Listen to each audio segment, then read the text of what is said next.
volando, levantando vuelo, iluminando nuestro camino, sagrado abuelo, crece lindo. And all those stars, if you look out in the sky, as a firework display like you see on the 4th of July, which is a great occasion for celebration. The universe is a celebration. It is a fireworks show to celebrate that existence is. What's up, everyone? Thomas Sakowitz and I am Unifying Solutions for an Ancient Future. Hope you're all having a great day out there today. You can find more of our information at hugs.world and innerversalsolutions.com.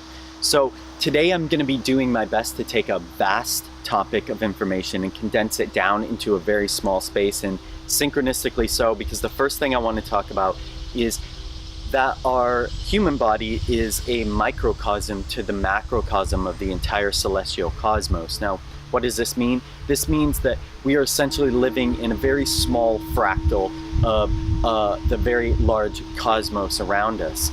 And the way that we can begin to allow this to help us navigate our everyday lives is, let's look at an even smaller fractal of this human body inside the head.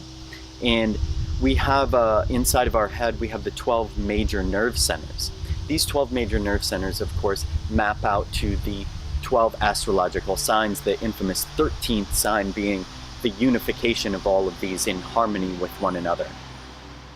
Now, if we take a look at an example of this, we have the kidneys, for example, right? Because these 12 major nerve centers, of course, go down into the rest of the body, and they map over and regulate the different glandular systems and organ systems. Now, the kidneys and the adrenals, they correspond to Libra. Now, Libra, we know, is of course the scales. Now, why did these two correspond with one another? Well, the adrenals and the kidneys are essentially what are mainly responsible for keeping our body in a balanced state. And we can see this in that our adrenals are regulating different hormones and secretions which stabilize our different systems. They regulate our blood pressure and things like this. Our kidneys are the filters for our body. So they're essentially deciding what is good for our body, what isn't good for our body, what is needed, what is not needed. Essentially, those scales weighing everything out as they are processed.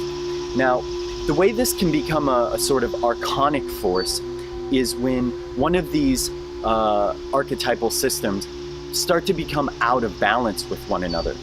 And so if the kidneys and the adrenals are to become, too powerful or not powerful enough, in the case of too powerful, if we are to scrupulize everything too much in our lives, or if the kidneys or the adrenals are overactive, they wouldn't be allowing in maybe things that we really do need by being too critical, not allowing the different minerals, vitamins, and these different things to get to the other systems. So, for example, the kidneys would be allowing different minerals to go to our heart system. Our heart is regulated by Leo.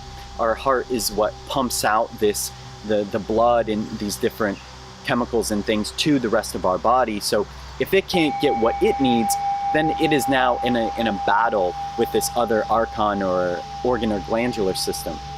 Now, how this plays out internally in our psyche is these different types of archetypes or sets of information may battle themselves out with one another and create this disharmony within our inner psyche. Then this inner psyche battle, of course, translates into the world around us when we can't seem to harmonize with other people, our jobs, different situations, because we have far too much of one type of energy.